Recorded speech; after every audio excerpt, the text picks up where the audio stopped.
This video contains strong element of tsundere doki doki and a dose of. What do all of the following characters have in common? Yes, they all L+ ratio fell off. I mean, they are all examples of tsunderes. Unfortunately, in recent years, this archetype of girls has died off in popularity due to the rising population of Sigma Chads. Today, we're going to observe such a tsundere with a sprinkle of spiciness. We begin with a very wholesome scene. A girl with shoulder-long hair and a large ribbon chases after a boy when giggling, professing her love towards her precious Oni-chan. When she finally catches up, she catches her breath and says with a hardly contained excited voice, "I will marry you, Oni-chan." Wake up, fellow weebs, it's time for school. Your sister cannot possibly be this cute. Our boy wakes up from a wet dream, staring at his schlong, realizing he has just creamed his pants to his little sister. It was an embarrassing sight, but fortunately no one else noticed his dirty little secret. MC tidies up and steps out of his bedroom, only to see a teenage girl standing outside. The girl gives him bombastic side-eye as if she is staring at a pile of lowlife, which our boy secretly enjoys. Without saying anything, she presses the skip button and avoids the conversation with MC, quite a speedrunner indeed. The girl just now is protagonist's little sister. They were much closer years ago, often playing together, even occasionally sleeping on the same bed. Sadly, they grow up quickly and becomes less cute. I see our boy likes them young.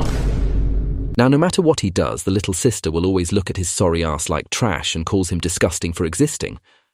After breakfast, Mr. Big Brother remembers that it is his 17th birthday today and wonders if his cute sibling has noticed it already. However, no signs indicate that she does. In fact, she appears to only grow more annoyed when being looked at. They say time flies. This cute little used to commemorate every birthday for her beloved Oni-chan. Without those heartwarming smiles, how can he cure his ED? Where has his angel gone? The past remains unchanged. No point thinking about it further, MC thought. At nightfall, MC's parents come back from work. With a rather serious tone, they call in the siblings for an important family matter. As Takashi, the older brother, is turning 17 years old, some information should be revealed. It's not common to see his parents with a serious tone, so it is only natural for our boy to go wild in his imagination. He is so far gone mentally he might as well be in Narnia. Something clicked in his brain. MC assumes his parents are expecting a new family member soon, perhaps a new little sister or a little brother for him. If that's true, Takashi Mama and Papa must be working very hard every night. But no, the news is not about the materialization of their passionate love for each other. Daddy is getting old, so it is getting hard to satisfy Mommy now. But he digresses. The real news is mayhap much more shocking to the sibling pair. The father clears his throat and prepares himself for the tactical nuke he is about to drop. Takashi, you have now leveled up from big bro to step bro.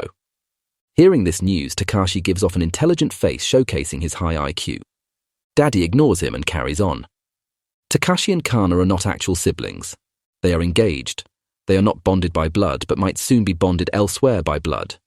The siblings are so shocked when receiving the news, their situation practically takes a nosedive. Even MC's glasses cannot hold on anymore. Father Takashi continues the backstory. Takashi's biological parents lost to Truck-kun in an honorable duel of life and death. Their marriage was not blessed by their respective families either, so no one is willing to take in young Takashi. Instead, the current family took him in as their own son. They were good friends with Takashi's biological parents, so they promised to marry their daughter Kana to him once before. An arranged marriage may be hard to accept, but Kana's parents wish to honor the promise and have them commit bonding exercises together. MC shows a dramatic reaction. Hearing this, he slams the table and stands up, revealing his dissatisfaction with the engagement.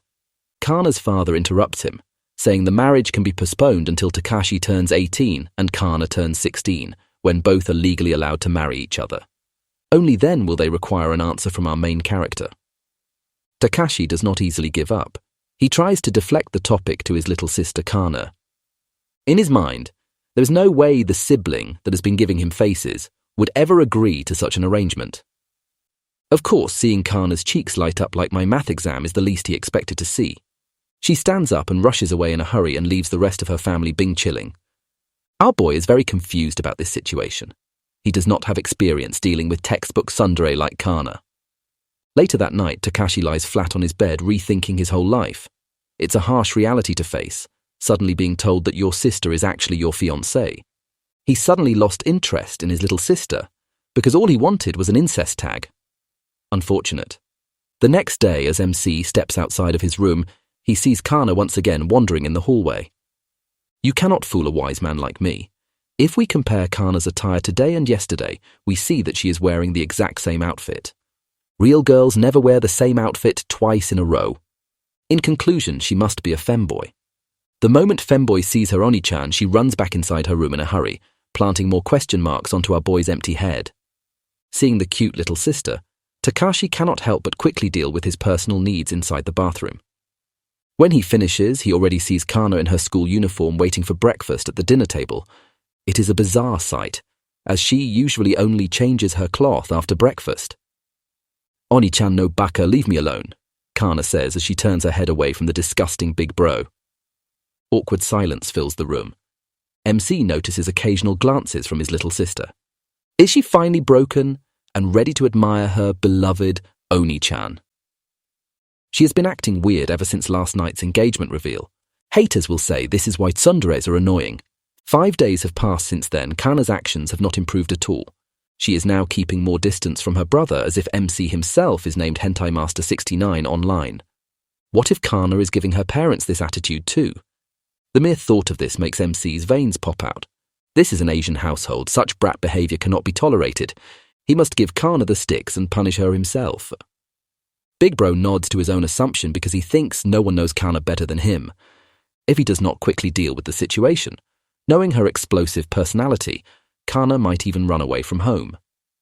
If that happens, we may see this story on a very different website.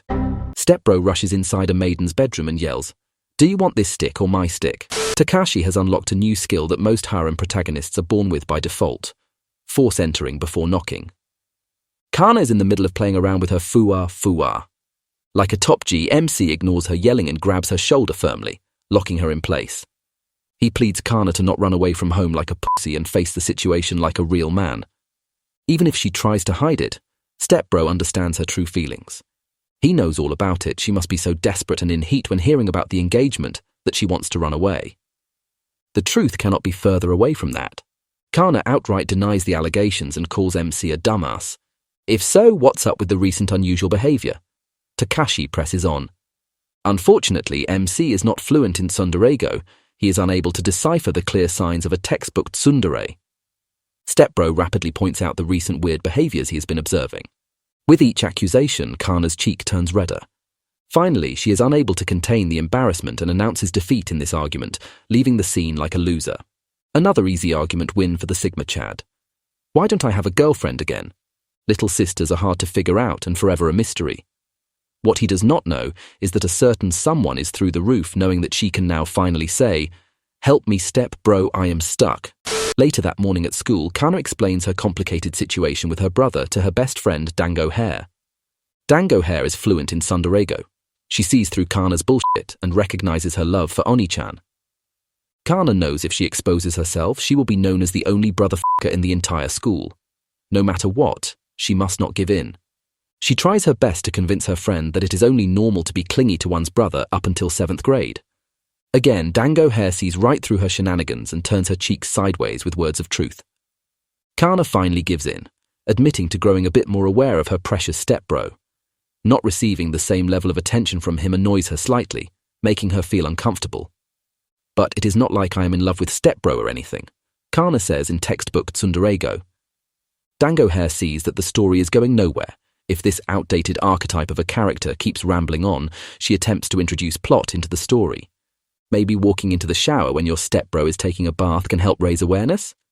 Though a solid proposal, I politely decline the feasibility of this plan due to technical difficulties should we continue developing the subplot. How about a miniskirt? Every guy loves miniskirt and the looming appearance of the goodness underneath. As the natural conqueror of the unknown realm, guys will uncontrollably have the urge to explore what's hidden beneath. Denied again by Kana-chan because she is too shy. How about skinship between a normal sister and brother? Just add in some plot for extra flavor. None of the suggestions worked because Kana is no hoe. She knows. A hoe for a day, a hoe for a life. Dango Girl asks the critical question for plot development. If Kana does none of the above, then her relationship with her stepbro will never improve for the better. Fine. Aho I am, Kana says to herself. In the next scene, we are back home where the sibling stays and pees. Takashi descends from the second floor, relaxing his left arm muscles as if he just finished an intense session. He notices Kana staring at him intensely. Oh no, perhaps she has a hunch for what he just did. Fortunately, Kana is just mesmerized by the muscle definition of his upper and forearm. She loves them defined and popping, especially after an intense session. Realizing she just leaked her kinks, Kana disappears into the horizon without elaborating further. Later in the living room, Kana reappears next to MC on the sofa. She sits there menacingly, waiting for the plot to develop itself.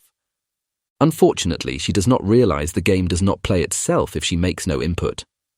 So closer and closer, she slowly creeps towards stepbro like a cramping chicken, which shocks our boy because he has never seen a chicken with such jiggly physics. Is she finally broken after all these years, MC thought. Then as her brother, I can fix her. Takashi stands up from the sofa and teleports behind Kana. He lays his two large and veiny hands on top of step-sis's shoulder and firmly presses in. Such advances scare the living daylight out of Kana, and she jumps straight up from sofa. What are you doing, stepbros? Aren't you stiff? Let stepbro help you relax. The bold words turn her cheeks scarlet.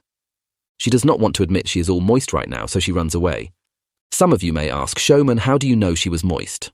Observe, my child. Kana is now wearing a new undergarment now, different from the skirt she was wearing 2 pages ago. It is already late, yet she has still not gone to bed. Some rustling intrudes the conversation.